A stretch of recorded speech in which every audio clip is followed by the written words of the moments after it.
Dod. Сөздүн башында. Do. Сөздүн ортосунда. Di. Сөздүн аягында. Du. Ed. Id.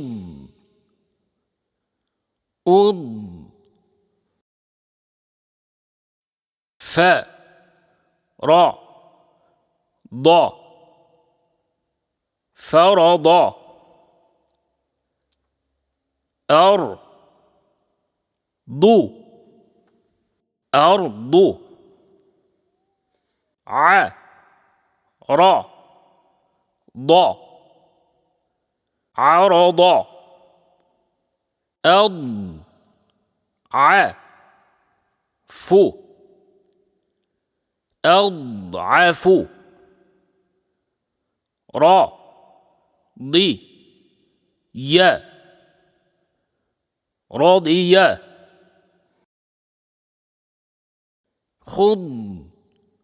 رو. خضر. أن.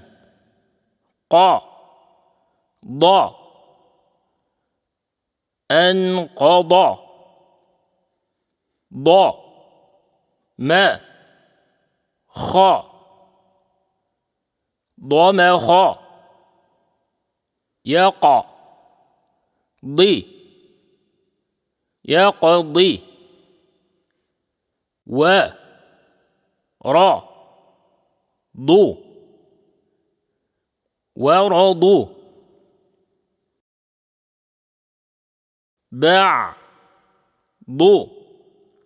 هم. بعضهم. يا. ضع. ن. يضعن.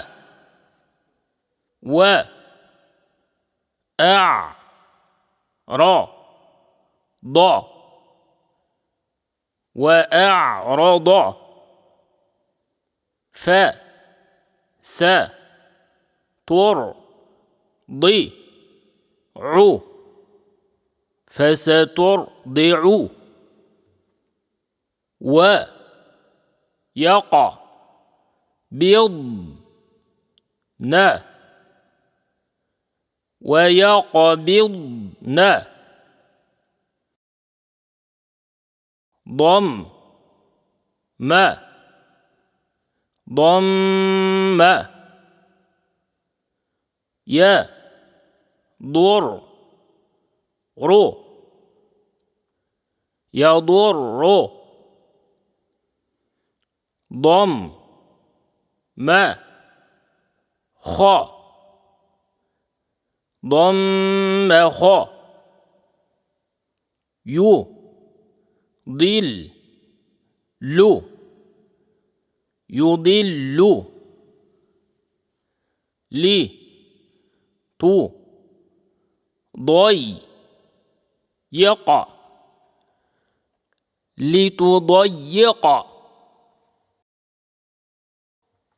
ضاد. Тамгасы жоон тамгаларга кирет. Бул тыбыштын пайда болушу үчүн тилдин эки жагын азуу тиштерге параллелдүү түрдө таңдайга кысып, таңдайдын алды жагына тийгизүү гана керек. Ошол эле учурда тилдин ортосу менен таңдайдын арасында аба мейкиндиги пайда болот. Тыбыш үн түйүндөрүнүн катышуусунда чыгат.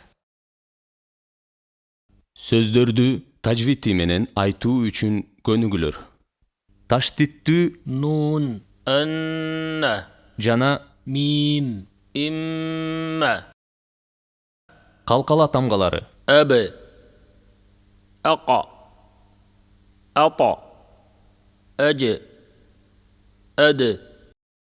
Аракети фатхалуу жоон окула турган тамгалар. را. قا. صا. طا. خا. غا. ضا. ظا.